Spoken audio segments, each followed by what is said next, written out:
Hello, I'm Whalley, welcome to Lenscraft.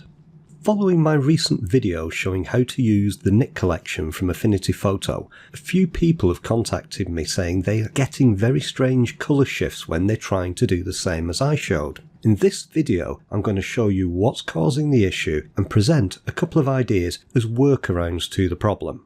Let's start by looking at the bug, or perhaps bugs, because I've identified two issues.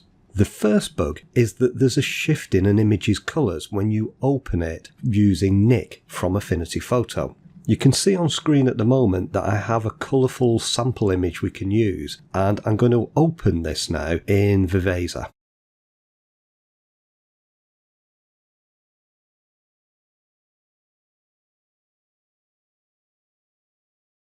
So you can see immediately that there's a problem here with the colours and that they've been shifted completely to something else. Now when you see colour shifts like this, it's usually down to one of two things. It's usually a problem in the colour space conversion, or there's a problem with the colour bit depth. In this example, the image I'm using is a 16-bit tiff file and it's using the wide gamut colour space. So let's close down Viveza. My version of Affinity Photo is set to work with the Adobe RGB colour space. If you're not sure which colour space is your default, then you can select it in the colour preferences. So if we go into the edit menu, we open preferences and we select the colour settings, you can see here that we've got the RGB colour profile set to Adobe RGB, and you can select lots of different profiles to use. So that's the default, so when we open an image, that's what it wants to convert it to work with.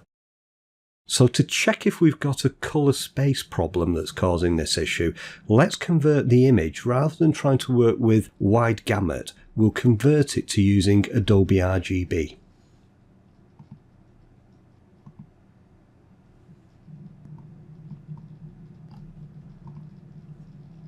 If we now edit the image in Viveza again, let's see if the colour shift's still there.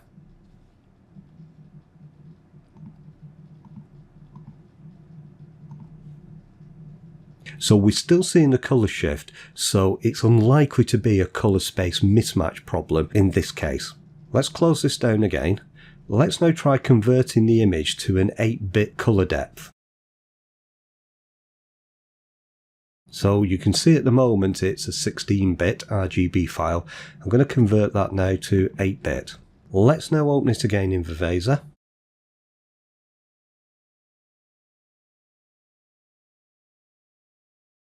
And this time when we open it for editing in Viveza, we find that there's no problem at all. The colours are actually looking correct. There is though a problem you can see here with the little preview on the right, and if we zoom in, we see that that becomes now corrected. And I'm going to talk a bit about that a little later on in the video. So the problem a lot of people are seeing and experiencing appears to be in the way that the 16-bit colour is handled and passed over to the Viveza.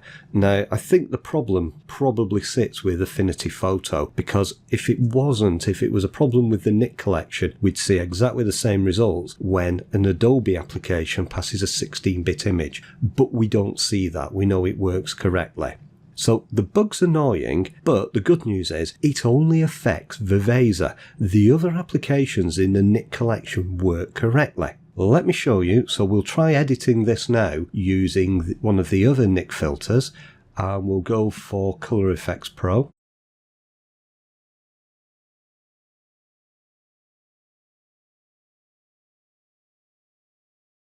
And we'll just reset this filter here. And you can see there the colours are rendered correctly.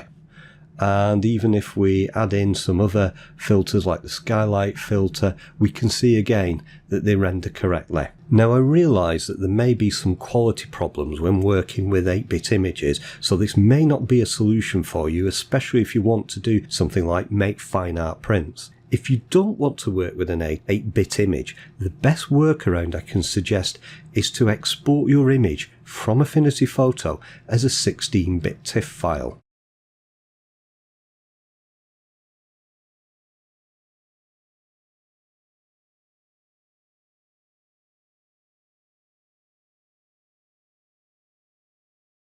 and I'm just going to call this temp. Now once you've exported the image, you can then go over to find the file. So here we have temp that we created, and I can drag it and drop it onto the Viveza shortcut so that it's opened in Viveza standalone for editing. And now we can make our changes. So I'll create some rather strong changes just to demonstrate.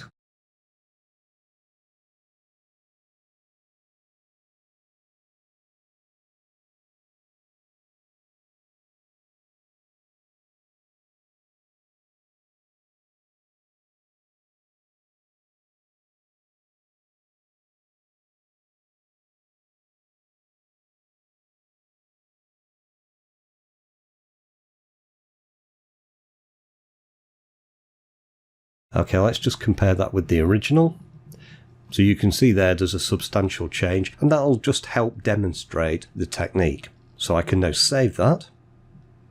And now we can reopen that image in Affinity Photo.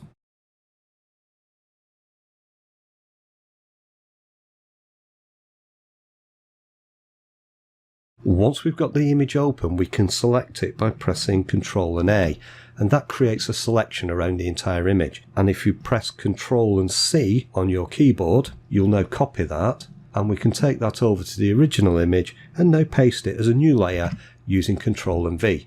And here you can see the new layer that's been created. Now, if you wanted to blend this a little bit more subtly, you could add a layer mask to that image, and then we can paint on the layer mask. So I'm just going to paint with a black paintbrush.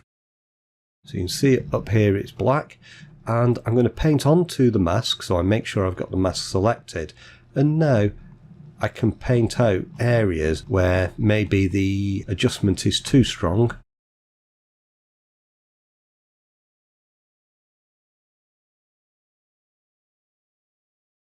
But we'll allow the adjustment to take place in the other areas.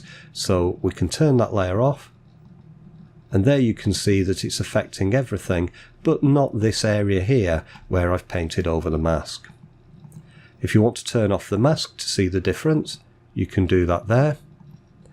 So there we've blended in two different layers together to create one image, and we've retained 16-bit colour depth. Now there's also a second bug that I've come across, and again you run into it when using Viveza. Now this even happens when you're using an 8-bit image. So we'll go to a different image now, and this is another image. It's 8-bit and it's in the, I think it's in the Adobe color space. So let's open this in Viveza and I'll show you what happens.